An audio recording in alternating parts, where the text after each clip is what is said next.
makan siang ya gratis adalah wujud. Nggak sekalian aja Pak, kayak di zamannya Soeharto dulu ya, tempat tidur gratis di atas kuburan. Rakyat Indonesia dibodohi, disuruh kasih beli namanya kupon SDSB alias toel. Rakyat Indonesia dibodohi, disuruh bermimpi dapat 1 miliar hingga secara tidak langsung dia nyumbang melalui SDSB ya. Kalau kasarnya toel ya, togel ya, toge apa togel. Ya, nah itu. Jadi nyumbang terus, ada yang 10, ada sampai jual rumah, ada yang sampai pokoknya ya tidurnya itu di atas kuburan, bermimpi. Rakyat Indonesia itu disuruh beli mimpi. Mimpinya siapa? Mimpinya Menteri Sosial dari era Soeharto, ya kan? Pakai kupon SDSB. Salam waras Pak Prabowo. Kalau Prabowo itu jadi presiden, korban pertamanya siapa? Polisi. Ya. Makanya saya sampai sekarang itu, kalau ada polisi, oknum polisi ya, ikut serta dalam operasi ini, saya nggak percaya. Karena begini loh, kalau Prabowo itu jadi presiden, dia akan menjadi presiden yang militeristik. Korban pertamanya siapa? Polisi. Ya. Kalau misalnya Prabowo selaku Menteri Pertahanan hari ini menjadi presiden, lalu meloloskan revisi Undang-Undang TNI, korbannya siapa? Polisi. Polisi akan menjadi pramuka seperti zaman Orde Baru. Jujur aja saya, akan betul-betul menjadi anak bawang. Coba zaman Orba dulu, polisi nangkep siapa, tiba-tiba diintersep oleh tentara, dibebaskan. Mau apa? Nah ini hari ini oknum-oknum polisi yang membantu Prabowo untuk menjadi presiden itu sama dengan menggergaji tiang rumahnya sendiri, sama seperti membocorkan lambung kapalnya sendiri.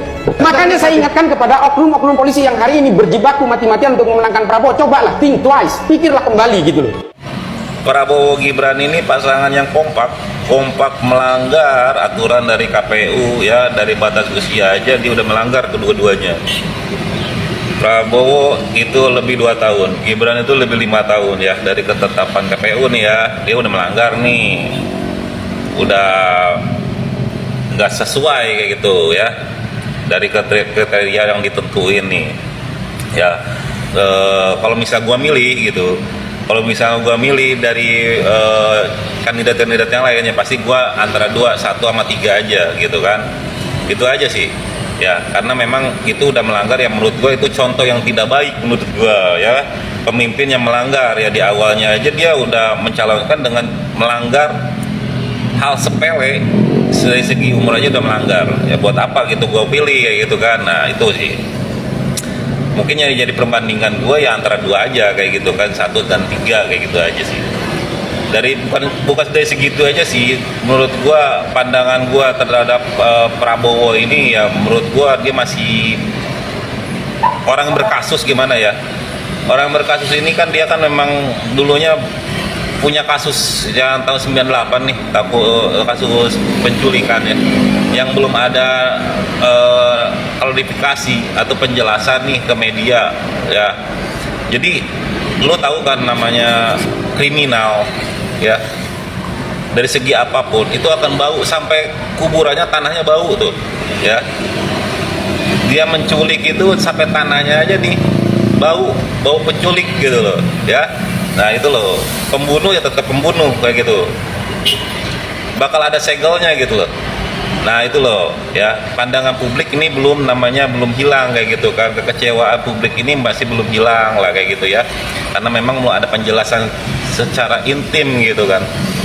Nah dari segi Gibran ini masih menurut gua masih keluarga dari Jokowi. Gua pengen ada generasi yang bisa meneruskan Indonesia ini yang lebih maju gitu, bukan maju keluarganya gitu kan. Itu salah ya, maksudnya maju, bangsa ini tuh maju gitu ya, dari segi ekonomi ya, teknologi, dari semuanya lah kayak gitu ya. Ini kan Gibran ini ia masih anggota keluarga dari Jokowi ini gitu kan, otomatis kalau dia maju otomatis ada sosok Jokowi di sini loh. Gue pengen ada perubahan di sini ya, dari ada perubahan ini. Dan Gibran ini belum pantas buat jadi pemimpin, wakil pemimpin pun nggak pantas menurut gue ya. Gue juga nggak paham dia bisa jadi wali kota Solo, itu gue nggak paham dari mana warga Solo itu menilai sosok Gibran ini jadi wali kota. Gue nggak paham sampai sini. selain ngomongnya ngawur gitu kan, ngeler ngidul gitu, dan asal bunyi gitu loh, asbun gitu loh. Itu menurut gua udah, wah ini kok ngaco kayak gitu ya, pemimpinnya ngaco menurut gua. Ini pandangan gua ya guys. Jadi kalian berhak memilih juga kayak gitu kan, karena memang harus dilihat dulu nih ya kan, asal usulnya presiden ini munculnya dari mana, calon presiden ini munculnya dari mana. Nah itu loh, rekam jejaknya kita harus pelajari benar-benar kayak gitu, karena menentukan Indonesia nih. Kalau lu cinta Indonesia, lu subscribe dong ya, dan lu pilih yang mana nih presidennya, tulis di kolom komentar ya guys. Oke, thank you. Saya bersama rakyat. Selalu bersama rakyat. Buat Pak Prabowo yang terhormat, rakyat yang mana yang Bapak maksud? Perlu Bapak ketahui, salah satu yang memicu kami untuk melakukan aksi mengepung KPU adalah pidato Bapak yang tidak bisa menerima kekalahan di dalam Pilpres 2019 yang mengatakan di sana ada kecurangan. Itu Pak yang memicu kami ikut aksi mengepung KPU, yang dimana di sana banyak korban yang terluka, diantaranya saya yang harus menghindar dari peluru air mata, gas air mata yang dilancarkan oleh para aparat. Jadi kalau Bapak sekarang berkata bersama rakyat, rakyat yang mana? Pendukung-pendukung Bapak yang sudah berkorban materi, tenaga, bahkan rela dengan nyawanya taruhannya untuk memperjuangkan mendukung Bapak di 2019. Itu yang membuat kami kecewa, Pak. Itu yang membuat kami memutar haluan untuk tidak memilih Bapak lagi dan mencatat Bapak sebagai orang yang tidak konsisten dengan ucapan dan janji-janji Bapak. Kami sudah sangat kecewa dengan apa yang Bapak lakukan. Bapak mengatakan bergabung dengan rezim ingin membangun bangsa. Apakah Bapak lupa bahwa dalam trias politika, berada di oposisi juga bisa ikut membangun bangsa dengan menjadi oposisi yang baik, mengawal kebijakan pemerintah yang tidak berpihak kepada rakyat. Jadi Pak, lupakan omong kosong yang akan berjuang demi rakyat. Jadi mohon maaf, kami sudah tidak percaya dengan segala ucapan Bapak.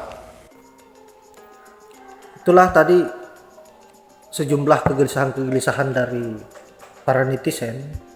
Nyai Widya, Cak Islah mengungkapkan semua apa yang menjadi keburukan-keburukan Prabowo baik di masa lalunya dan juga pasangannya yang bernama Gibran menjadi calon wakil presiden dari Prabowo dengan cara yang sangat murahan dan mencederai demokrasi di Indonesia. Buat para pendukung Prabowo, sadarlah kalian, buka mata kalian, buka mata hati kalian. Kurang apalagi kejahatan dan kecurangan yang dilakukan oleh kubu Prabowo. Sudah jelas-jelas di depan mata apa yang dilakukan oleh kelompok mereka. Baik kejahatan dan juga kecurangan-kecurangan yang dilakukan. Melakukan segala cara untuk bagaimana agar ambisinya bisa tercapai.